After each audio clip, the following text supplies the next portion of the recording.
Broads Media.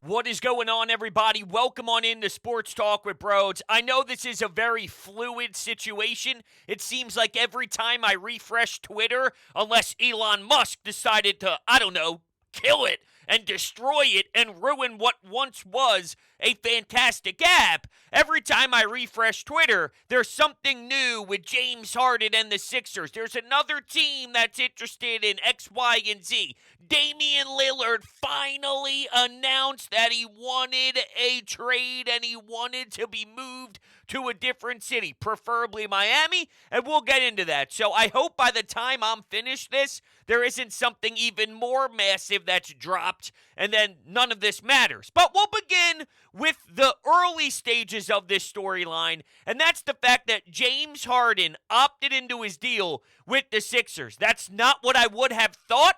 I projected that it would be a 2-year deal, maybe a 3-year, because let's be honest, we all wanted 2 if we were going to do it. 1, not being realistic. Let's say that they figured it out between Daryl Morey and Harden's camp. Probably, we would say 2.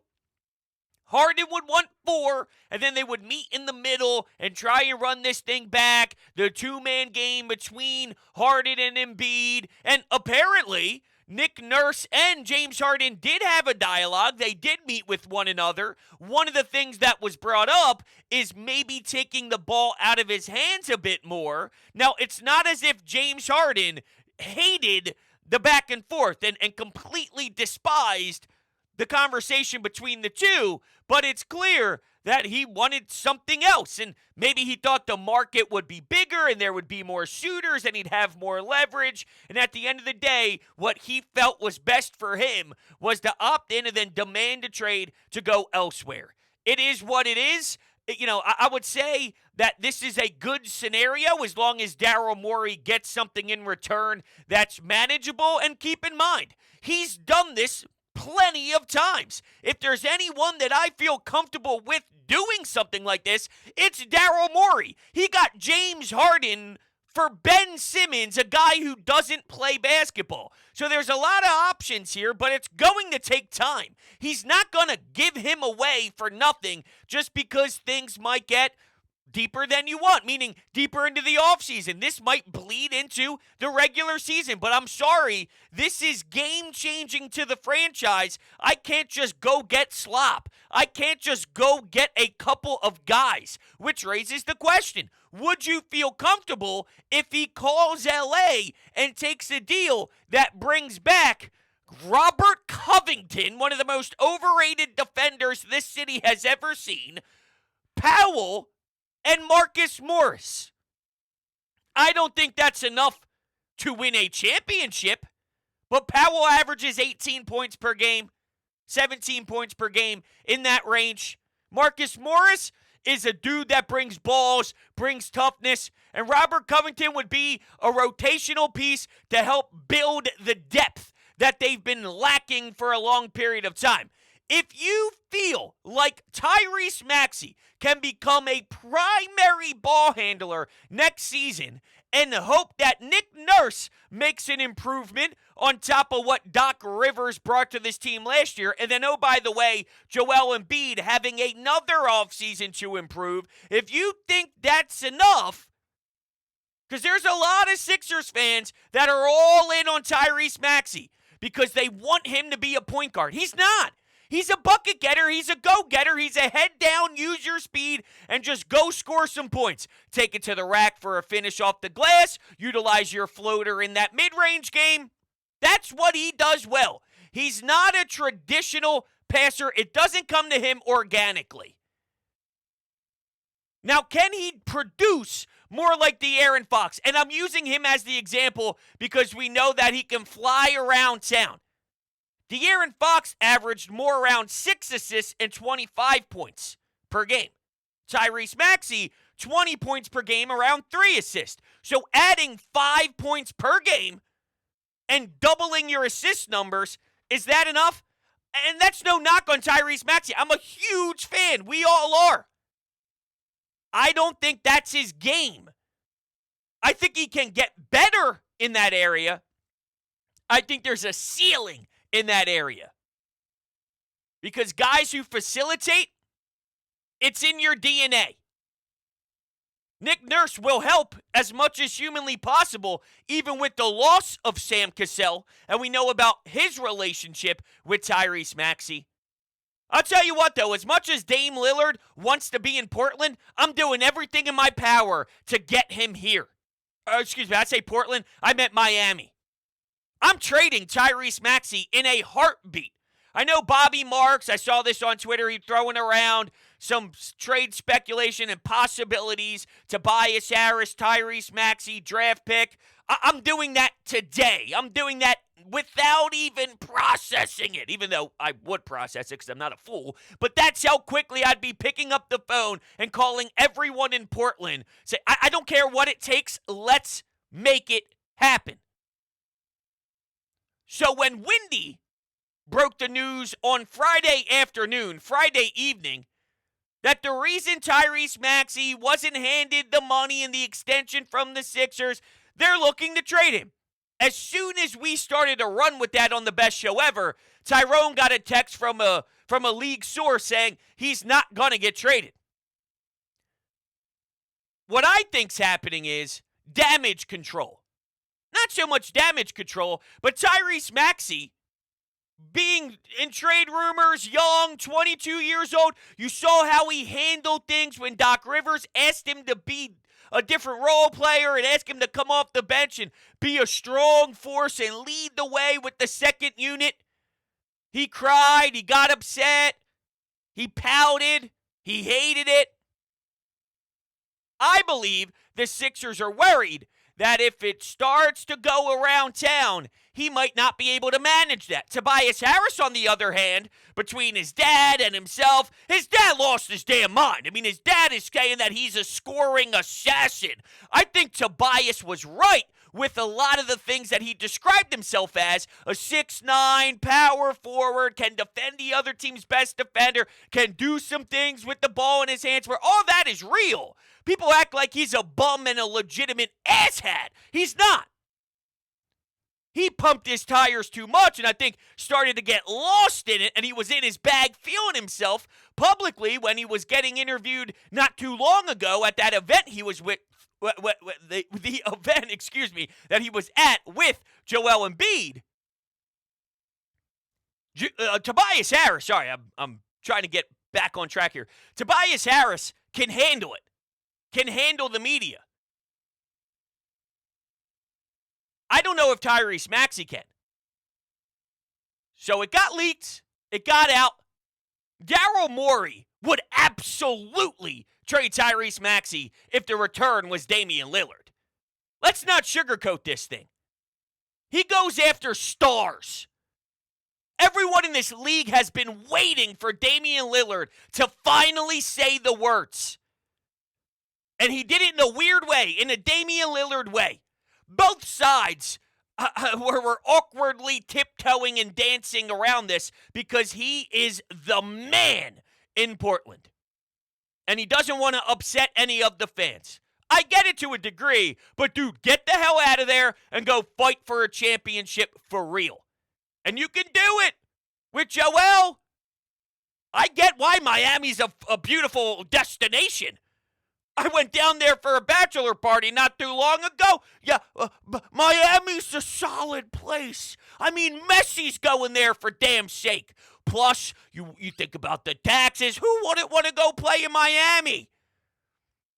You have such an intriguing guy in Tyrese Maxey. And the Sixers did the right thing by letting the contract extension play out next year. Think about some of the opportunities with the cap. It's all a financial situation that is methodical and mapped out. Do it, though, if you can. Don't blink twice before accepting, before putting Tyrese Maxey in the trade machine.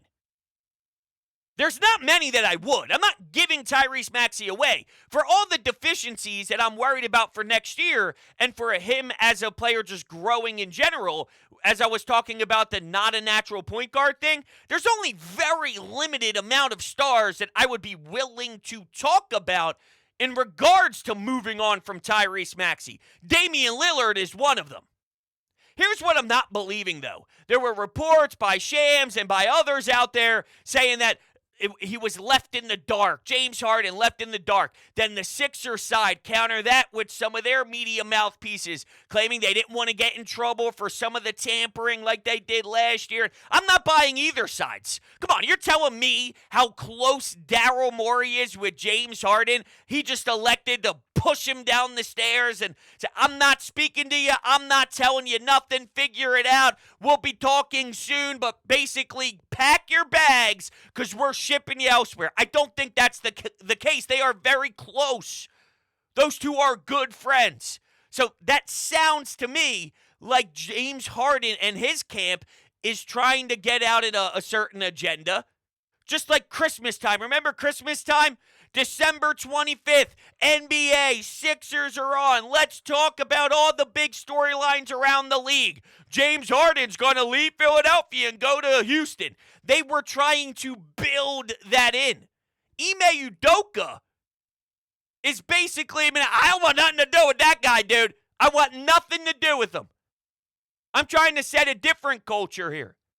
Although he's the one getting rid of Nia Long and can't keep his thing in his pants, and he's hurting Nia Long. How dumb can you be? How stupid. Nia Long. You want me to say it again? Okay. Nia Long. But that guy, who barely can use his brain at all, doesn't want James Harden. They tried to manufacture a market. There was no market. And then the Sixers throw their hand out. Using John Clark, using us, texting us, saying, hey, Tyrese Maxey, don't run with that. I'm not buying it. There's a reason why a league source would reach out when we're running on the airwaves of the flagship station. How excited we were thinking of a two-man game between Dame and Joel. It's a close one. There's a minute to go. You're down one. Who's going to take the shot? It's not about the Joel Embiid show anymore. You have someone out by the perimeter who has a nickname about being Dame Time. Dollar Dame. Logo Lillard. I think that's what popped up on Basketball Reference. We were having some fun saying what name would we call him? What would the city reference him as? I'll go back to it. You know how sometimes Basketball Reference gives you a few nicknames? Logo Lillard. I don't know if that's what I said. I thought I wanted to say that and then didn't say that, so then I wanted to search it. Maybe I did say that. Big Game Dame. Sub-Zero. We have plenty of options. Average 32 and 7. I don't know why I'm getting my hopes up big time. Normally in this league, when you want to go to a certain destination, especially you know that Dame and Portland will work together. It's not a fragile spot. Now, I don't know if they're playing hardball with the message of, we'll help you as best as we can, and if you want to compete, then fine, we're willing to pick up the phone. But if there's something out there better than Miami's offer, we have to consider it because we just drafted Scoot and we want to put something together to move forward life after you. Because Daryl Morey would absolutely tell James Harden that. Okay, Miami? Just like he's probably saying, okay, the Clippers? I'll talk to the Clippers, but there better be substance. It's gotten so bad with some of these packages. Speaking of Bobby Marks, like I did earlier, I watched him on Friday's Get Up, and I never watch ESPN. I never watch that stuff whatsoever. But because I knew Windy and Woj and some of the other big names would throw around some James Harden stuff. I said, what the hell? Let's just see. He went to the New York Knicks on one of those touch screens, and he was throwing out all sorts of hypotheticals. It was Quickly, it was Fournier, it was one of their backup bigs, and some draft picks. Would you do that for James Harden? I'm not. If we're thinking of depth, but right now, my number one option is go get Dame. Go get Dame. Shut up. Go get Dame. Go get Dame. Then there's a huge gap to my next one. And this was before the contract was signed, even though that doesn't rule anything out. Kyrie Irving. Oh, my God. That's how desperate we are with star hunting. The name Kyrie Irving came up, and while I don't want him at all, I hate him. I think he'll post something on Instagram. He'll say something stupid. He won't show up for 50 of the 82 regular season games. But you know what I can't get out of my mind, and it's drilled? When he was on the Nets and there was all that controversy about Kyrie Irving himself, because that's all he generates whenever he speaks, he went into Boston and then was flipping everyone the bird, dropping 40 points in a playoff game. Once again, you won't have to worry about the wild inconsistencies like James Harden giving you 42 and then responding the next game with 12 points, with 8 points, with 2 points, shooting 3 of 17, shooting 2 of 19. You cannot generate success when the guy with the ball is so up or so down. Does that mean I want Kyrie Irving? Not at all. Would I want Kyrie Irving more than something like the Knicks package I just brought up? Absolutely. With the Clippers, I don't know. That Clippers one makes me very uncomfortable because I do think that there's something to, Powell's a nice player. And maybe if you get, the highs of James Harden is 40-plus points in a playoff game. But if you know from Powell you can get 17 points and you're getting that every night, is it easier to maybe win if you have 2 or 3 additions where it's like that, where, the ceiling's not 40 for Powell, but if you know you're getting 17 and then you know you're getting X amount from someone else, you have more knowledge. Wasn't that part of why we were so scared every time the ball was tipped against the Celtics? What version of the team you were getting. And why was that the case? Because someone like James Harden was either on or he was off.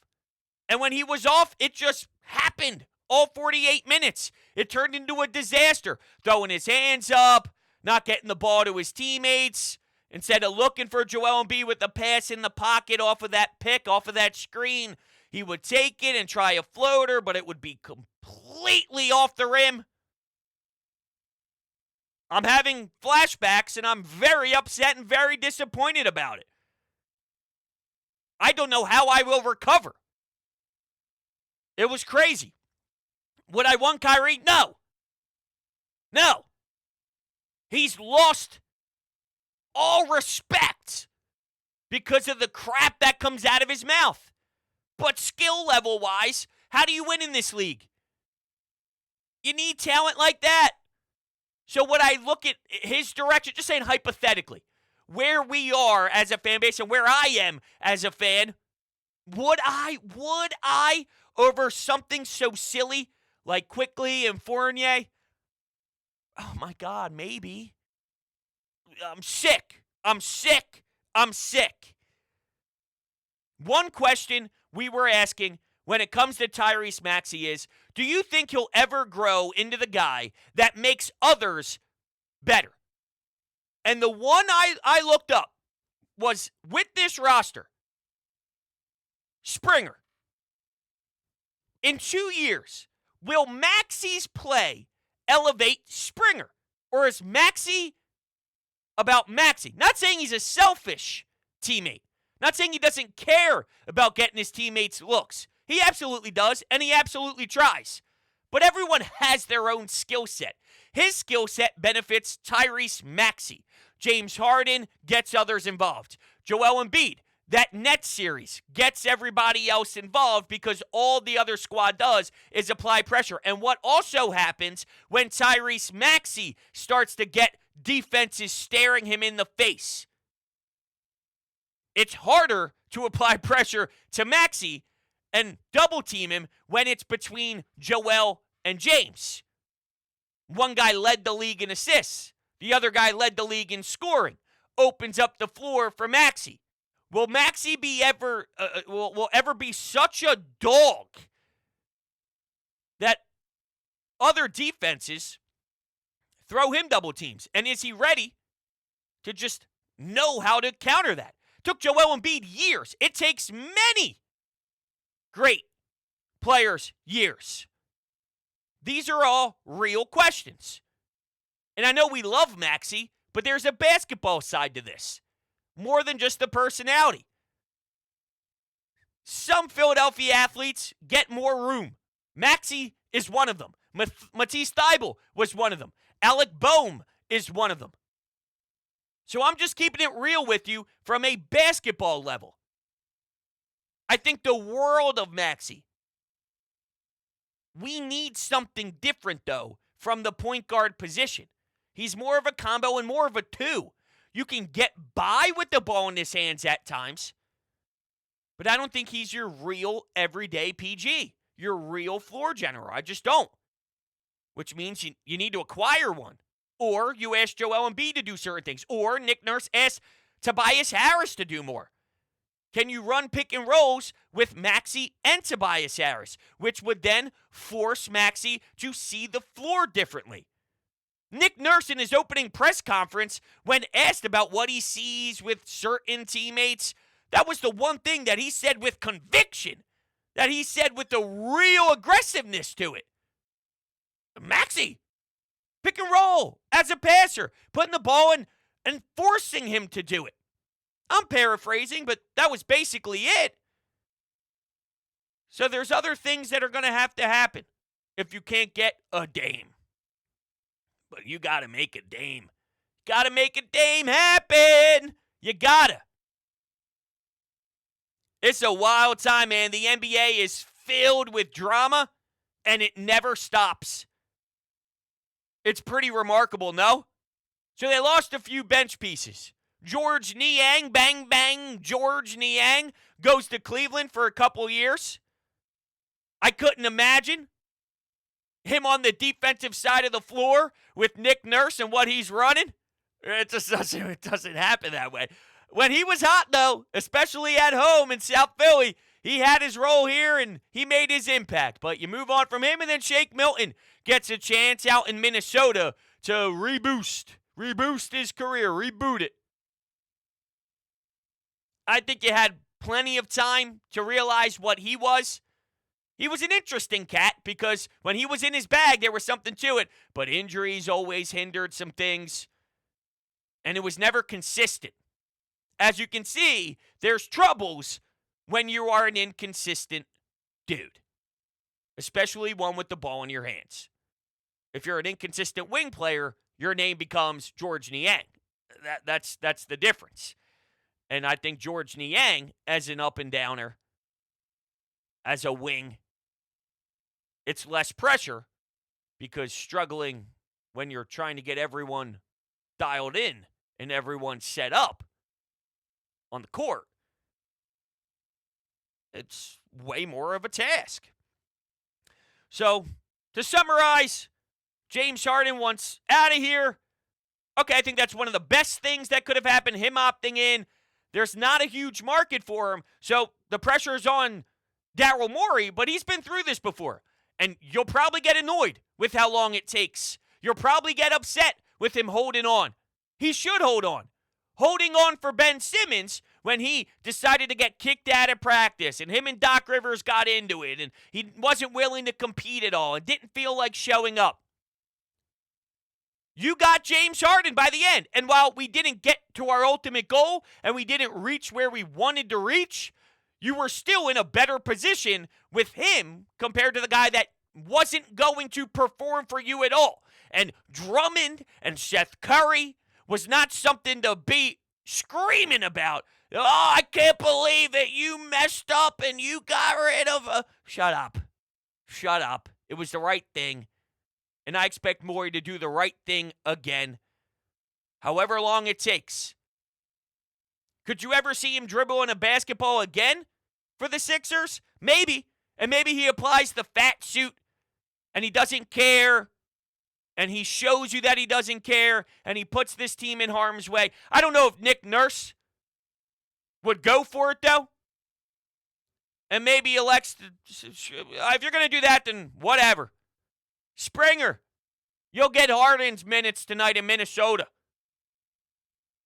Probably not playing any games. We'll see. This is a players' league. If I look at my options, though, my realistic options, whether it was a 2-year deal or looking for a trade, you got one of the best things that could happen. Because the worst things that could happen is getting tied to James for 4 years at his age as a declining superstar. That would have been terrible. Tried to squeeze the juice out of whatever is left and hope that there's a championship in the next year or two. This was best. If he was just to leave, it would have been detrimental, and you would have punted next year. I don't think you punt anymore, which makes me excited that there's going to be fresh blood. You're going to have to ask a lot more out of Joel and Tyrese, and even Tobias, if the return is 3 depth pieces. That's why when I'm seeing Twitter upset about, oh, how come Daryl's not doing anything? There's nothing he can do right now. You're going to change your DNA and give yourself a facelift by your return for Harden. You're not signing. Look at this money getting thrown around. Look how much got moved within 4 minutes of the deadline. Draymond, oh yeah, I'm sure they worked out that contract in a few minutes. Although he was already on Golden State, different. But some of this money, your expectations were off. That was never going to be the play. You were never in the shoes of having the ability to sign someone. Not really. So now we play the waiting game. And can they get Dame? Man, I hope they can. I really hope they can. I'd be going all in on Damian Lillard. All in. You trade Maxey. Don't be silly. Don't be a fool. Don't get connected to who Maxey is. Dame's a different beast. And maybe because he plays in Portland and they haven't really been great by himself or been able to get over that hump, those 10 o'clock starts, don't let it fool you. Don't be tricked. Guy's otherworldly. And Maxey's great, and he's going to be great. I'm taking Dame. With Nick Nurse, with Joel, MVP. That's my goal. But that's where we're at right now. I think how the Harden thing went down, you're in a good position. You got to execute it. You're in a good position. And for everyone who hates Morey, I'll end on this note. There's a lot of Sixers fans that despise Daryl Morey. What has he ever won? Why does everyone love him? Why does the NBA scream from the mountaintops that this guy is special? He has no trophy. He failed in Houston. They tried stupid things in Houston. They didn't have a center. Well, they did have Clint Capella, but then you go 5 wide. Rocco, stretch 5. I mean, what's going on here? Were you afraid that Daryl would just pay Harden? Because he wasn't willing to. And he played hardball with him. And that's one of his close friends. That's one of his guys. That was a strong move. To not bet with yourself. There was no other market. He knew that. They knew that. The Sixers understood. They weren't betting with themselves and getting into this huge back and forth. They recognized where they were. This is what we're okay with doing. If you're not, fine. Opt in, and let's see what we can do. But you're in our hands now. You're under contract with us. He didn't just go out and sign him for 4 and hope and pray they win. And hope and pray that the difference between last year and next year is the fact that there were some wide open looks at the end of Game 6 that the Anthony Melton missed. But next year, someone else drains them. He didn't. And you would call him horrendous if he did. And say you didn't believe if he did. He didn't. He's getting out of it. He's moving on. Isn't that a great thing? Does Morey deserve credit for it, or do you have to wait for the return? I acknowledge that the return changes and skews the feelings, but as for now, they're put in a good position. And this guy has moved on from superstars so much and has so much knowledge and so much patience and so much poise. If there's anyone who is going to have to handle something that's extremely large to a whole city, you should feel the best with Daryl Morey. That's how I see it. Anyway, we'll shut it down. I appreciate it. We'll see what the hell happens next. I'm sure we're going to be all over the place with Woj bombs and Shams bombs and everything else. Have a great 4th of July weekend. I don't know when the hell we'll talk next, but we'll be talking soon. Catch you on the next one.